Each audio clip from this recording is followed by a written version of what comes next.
Carlos Ramirez, owner of NVS Audio in Roselle, New Jersey. We got this Road Glide in for a rewire. So the customer had this system installed a couple of years ago. He said he's had nothing but problems. He's taken it back a few times. They just couldn't resolve his issues. So we went over the install. Install was pretty solid, good solid equipment. It's got 2000 watts RMS, so it's running a Sound Digital Evo 800.4 2 ohms in the front, and it's running a Evo 1200.4 2 ohm in one of the saddlebags. The bike's running all Beymas. Bike sounds really good. The problem is customer doesn't even want to upgrade. He just wants it to be able to play without shutting off. He says he can never get more than an hour out of it without something shutting off and not playing. So we went over the install and we found a few mistakes. And then the tricky part about running Beymas is they're 8 ohm drivers. So it's really hard to configure the amplifiers to give you maximum power and distribute the power unless you're using multiple amplifiers. So they wired in a way that I would never have done it because it really doesn't make sense in my opinion. 800.4 in the front, bridged, and then 2 Beyma mid-bass drivers on channel 3 and 4 bridged, and then they wasted the other 2 channels to run the horns bridged. Should have just added a separate amp for the horns and ran more power to the mid-bass drivers. Then they took the 1200 and they did the same thing. They bridged channels 3 and 4 across the 8s, so the yellow basket 8s are getting roughly 300 watts a piece. On paper, in theory, that's what they would be getting. That's not what they're getting. And then the Beyma 6s and the lids are getting 150 watts each. The reason I'm saying these speakers aren't getting the power they're supposed to be getting, let me show you. So it takes power to make power. This is a 1200 watt amp and it's bridged, so it's running at its maximum capacity. The issue is they ran 8 gauge wire into a 4 gauge amp. That's why there's all that space in that hole.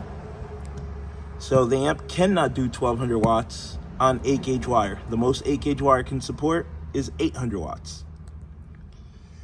Then we go over here and the wire's been spliced and butt connected. So we have voltage drop there. And then my biggest issue is they knew enough to use oxygen-free copper, but they went into the distribution block with aluminum 4 gauge. So there's a loss of current there. Then they jammed 2 8 gauge wires into 1 4 gauge hole in the fuse holder. And instead of having 2 separate fuses, 1 for each amp, it's just 1 200 amp fuse for the whole thing.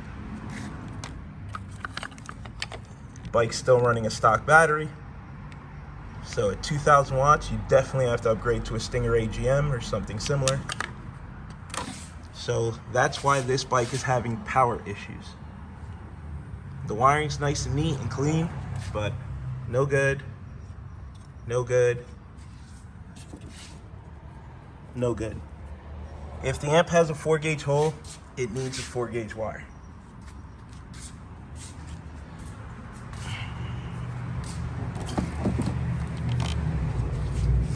The plastic they use is too thin, so it snapped. The speaker's just bouncing around the lid. I made the same mistakes when I first started doing Harley Davidson audio. That's why you need a solid adapter plate, because this speaker is heavy and this bike bounces around a lot. If you use thin material, it's gonna snap.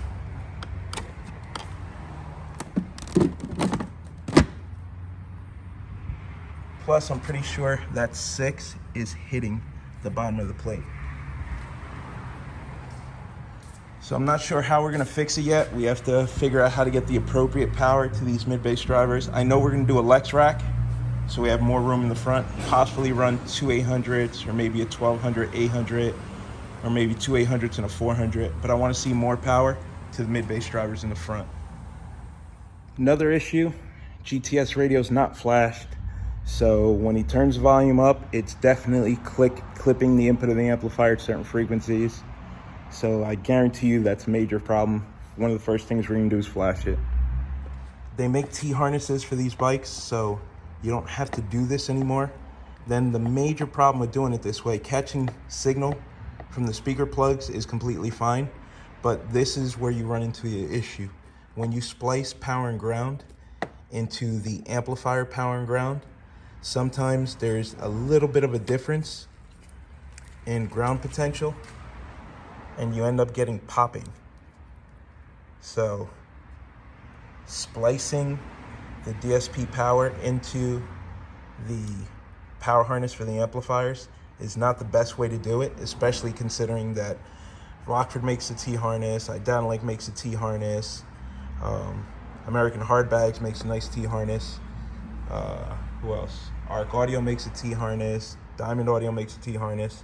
So you're getting, if you use a T-harness, you're getting power and ground to the DSP directly from the radio, where that's where the signal originates from, and that eliminates a lot of the issues.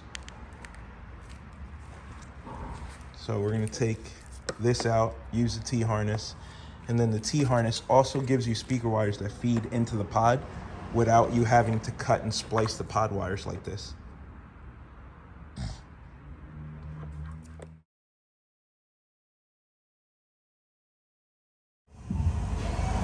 So the mid-bass drivers are blown, so we have to go ahead and replace them. We upgrade them to some PRV Forte 750 MBs. We are now running 4-gauge oxygen-free copper wire into the 1200.4 so I can do maximum power. Quick disconnects for power and ground.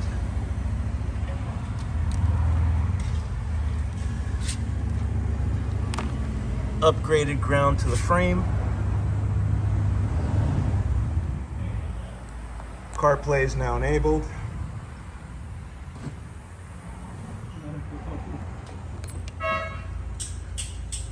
So now there's 3 amplifiers and we have 3 power feeds, 3 separate fuses, 2 4-gauge, 1 8-gauge.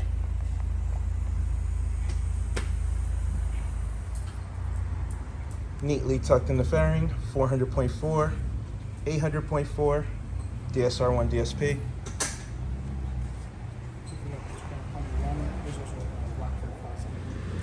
We had to repair the dust cap on the Beyma 6.5. So we remade the mount out of Lexan. It's bulletproof glass, so it's definitely not gonna crack again. So I painted it and added a texture coat. No more problems with this ring.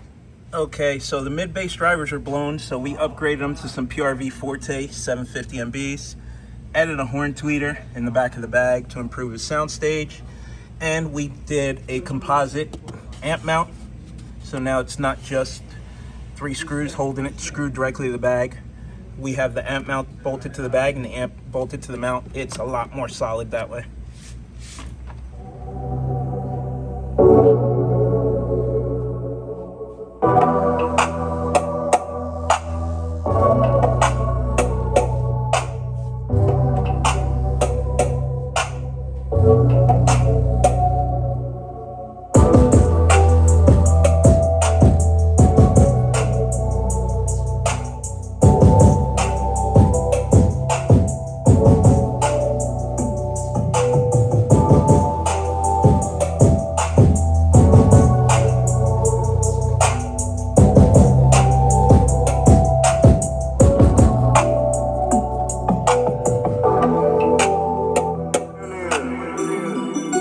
For life, cae para cantar. Ahora una, háganlo a la mano.